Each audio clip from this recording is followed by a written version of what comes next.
Judiciary has collapsed in Bangladesh. Sheikh Hasina has been sentenced to death without her even being in trial. And in India, Ajmal Kasab 1 year got a free and fair trial, then we sentenced him. Pakistan में ऐसा नहीं होगा, बांग्लादेश में ऐसा नहीं होगा.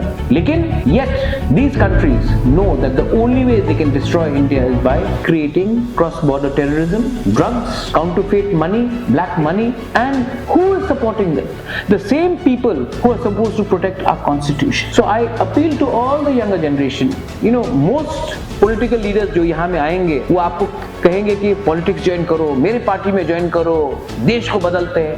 मैं बोल रहा हूँ कि आप अपने प्रोफेशन में रहिए और आप अपने प्रोफेशन में अपने आप को इतना अच्छा कीजिए कि एक दिन अगर कोई गलत काम कर रहा है, वो देश का कोई भी मंत्री हो, आप उसको जेल के अंदर डाल सकते हैं. Because today you are lawyers, one day you will become जजेस also. And even if you don't practise law, if you have a background of law, आपको अपना अधिकार के बारे जानकारी रहेगी. हमारा अधिकार, your legal right, your constitutional legal right is something that everybody should be aware of.